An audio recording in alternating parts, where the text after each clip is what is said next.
Pemirsa Unhas TV, senang sekali saya Zara Sofita Suceng dapat kembali menjumpai Anda dalam Unhas Daily. Dalam beberapa menit ke depan kami akan menyajikan berita-berita teraktual hanya untuk Anda. Pengurus Forum Rektor Indonesia melakukan silaturahmi dan jamuan makan malam di Aula Tudang Sipulung dalam rangka mempererat silaturahmi dengan pemerintah Sulawesi Selatan. Silaturahmi ini digelar pada 3 Februari 2024. Berikut informasi selengkapnya untuk Anda. Silaturahmi dan jamuan makan malam yang dilakukan pada 3 Februari kemarin merupakan salah satu rangkaian dari pertemuan Forum Rektor Indonesia yang diselenggarakan di Universitas Hasanuddin. Silaturahmi ini dibuka dengan sambutan dari Rektor Universitas Hasanuddin, Profesor Dr. Insinyur Jamaluddin Jompa MSc. Dalam sambutannya, Profesor JJ menyampaikan bahwa kita diharapkan bisa menjadi pemimpin bangsa yang bisa diandalkan. Ketua Forum Rektor Indonesia, Profesor Dr. Nur Hasan MKes, pun turut memberikan sambutannya.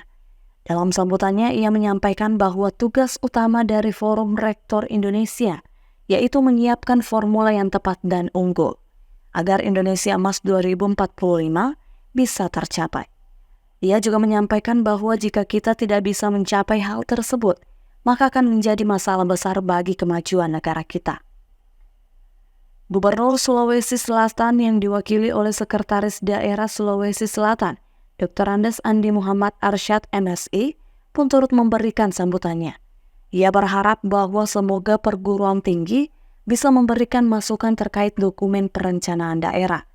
Ia juga berharap dengan adanya forum ini, upaya bekerja sama bisa dilakukan antara pemerintah daerah dan perguruan tinggi. Irjen Pol Andirian Triacudu Jajadi SIKMH pun memberikan sambutannya. Ia menghimbau bahwa dalam rangka menuju pemilu 2024, diharapkan kepada kita semua untuk bersinergi dalam menjaga keamanan selama proses pemilihan umum, agar tercipta pemilu yang aman dan nyaman.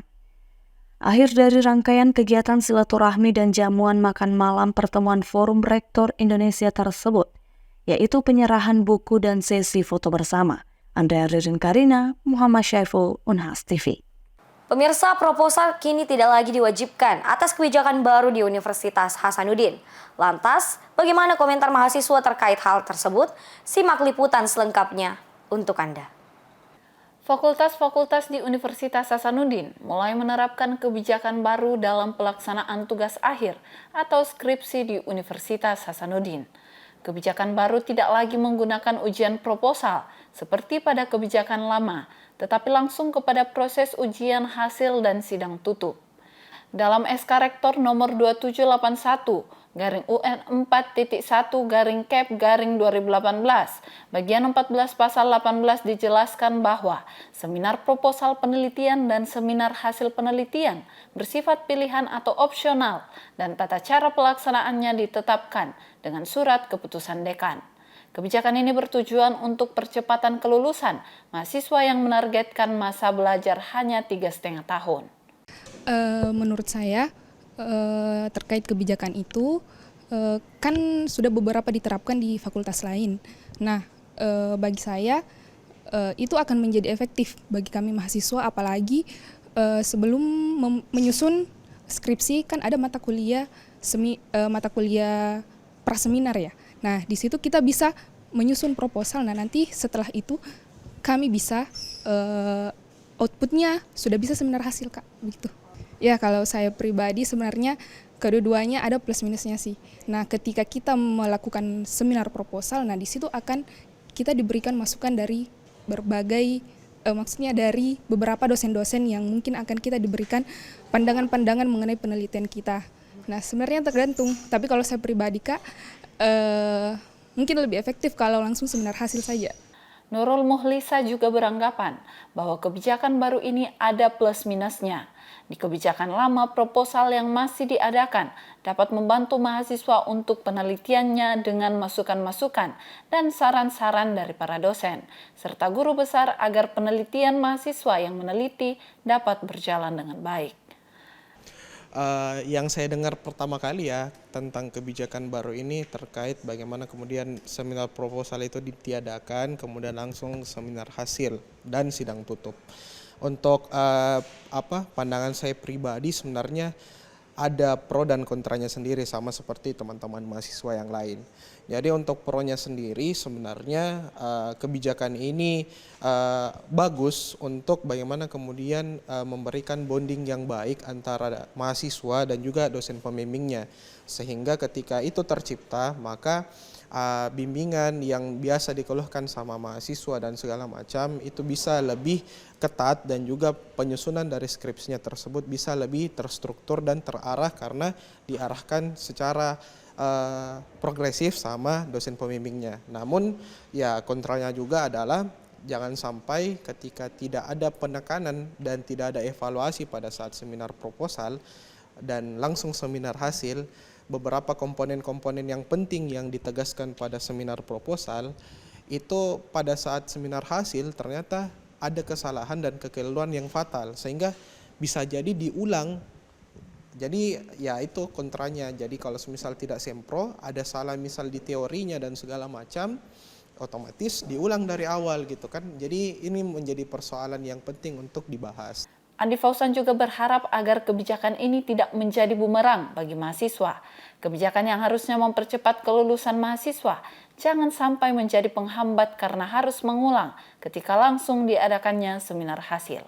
Sarah Sabita Suceng, Nabil Tamam, Unhas TV. Pemirsa, menjelang puncak kontestasi politik 14 Februari 2024 mendatang, Komisi Pemilihan Umum menghimbau kepada warga negara Indonesia yang berada di luar negeri untuk turut andil dan menyukseskan pemilu nanti. Lantas seperti apa suasana persiapan pemilu di luar negeri dan bagaimana tanggapan WNI terkait pemilu 2024? Berikut berita selengkapnya untuk Anda.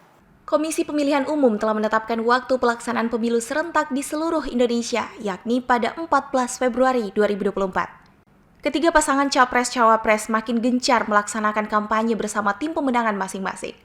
Namun, pemungutan suara untuk warga negara Indonesia yang berada di luar negeri dijadwalkan lebih cepat, yaitu pada tanggal 5 sampai 14 Februari. Meski demikian, proses perhitungan dan rekapitulasi suara tetap dilakukan bersamaan di Indonesia. Hal tersebut sudah sesuai dengan aturan yang berlaku. KPU menghimbau kepada seluruh lapisan masyarakat untuk ikut serta memeriahkan dan tidak golput, tidak terkecuali bagi warga negara Indonesia yang berada di luar negeri, baik yang sedang menempuh pendidikan ataupun yang sedang bekerja. Meski demikian, ada perbedaan jadwal dan mekanisme pemilu bagi WNI yang berada di luar negeri, misalnya di Istanbul, Turki. Pemilu di sana dijadwalkan akan berlangsung pada 11 Februari 2024. Hal ini pun telah dikonfirmasi secara langsung oleh KJRI kepada mahasiswa Indonesia yang berkuliah di Istanbul. Menurutnya, meski sedang ada di luar negeri, namun informasi terkait pemilu tidak ketinggalan. Apalagi panitia pemilihan luar negeri atau PPLN juga aktif menyuarakan dan memberikan informasi terupdate untuk mengedukasi WNI sehingga mereka tidak memiliki alasan untuk golput atau tidak memilih. Ini prosedurnya sendiri pada tahun kemarin, panitia PPLN sendiri pertama dari rekrutmen ya, mereka juga merekrut siapapun anggota, maksudnya mau pelajar, pekerja di sini yang mau menjadi anggota KPU. Setelah itu kan mereka buka pendaftaran, seleksi dan lain sebagainya, mulailah mereka menyebarkan link di mana link tersebut berisi pindah domisili untuk TPU sendiri. Jadi kebetulan domisili saya terakhir itu di Papua, di kota Merauke, dan saya mengajukan pindah untuk pemilu saat ini di kota Istanbul. Jadi kita ngisi link dan semua itu dikasih jangka waktunya panjang banget sembari mereka terus sosialisasi. Jadi nggak ada alasan, oh saya nggak lupa telat mengisi selama 6 bulan atau bahkan lebih gitu. Jadi dikasih. Setelah itu, setelah ada linknya, kita bisa ngecek sendiri sama dengan sistem Indonesia yang cek DPO itu, kita tinggal masukin nomor induk NIK-nya kita cek, oh nama kita ada nih di TPS Istanbul atau TPS di mana. Setelah itu, yang kayak tadi saya jelasin, ada 2 sistem di mana ada yang di luar jangkauan kota-kota yang terjauh dan terluar itu, mereka menggunakan kantor pos surat-suratnya dikirim, ataupun juga datang kurang lebih sama seperti Indonesia datang ke TPU-nya gitu. Cuma bedanya ya lagi di Turki aja, tapi sistemnya kurang lebih sama. Meskipun nantinya terdapat perbedaan pilihan calon presiden, Nenden berharap pemimpin yang kelak terpilih adalah dia yang amanah dan dapat menjadi cerminan baik untuk negara Indonesia, serta dapat membawa perubahan signifikan demi kemajuan bangsa Indonesia. Husnaini Putri Intan, Muhammad Syaiful, Unhas TV. Pemirsa, berita tadi sekaligus menutup perjumpaan kita hari ini. Terus saksikan Unhas Daily hanya di Unhas TV. Saya Zara Sabita Suceng beserta kerabat kerja yang bertugas. Pamit undur diri dan sampai jumpa.